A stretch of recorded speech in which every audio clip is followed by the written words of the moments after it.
Hi there folks, just want to say thanks to this guy here, Pete. Check him out on his channel. He does brilliant tutorials and he's really helped with this OBS studio. So what he's done is it's shown you how to basically get some extra noise settings basically. So you've got suppression and compressor and noise gate, and then you can alter around with those settings and actually get better quality recordings.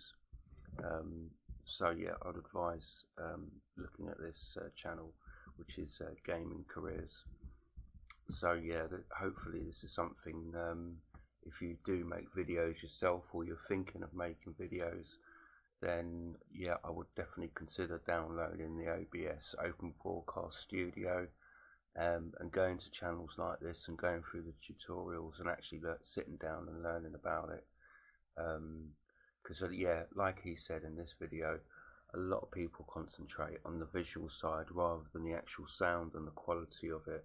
And as you make your videos, you can alter those sounds from uploading the latest filters that OBS have just come out with. So yeah, it's a really good thing.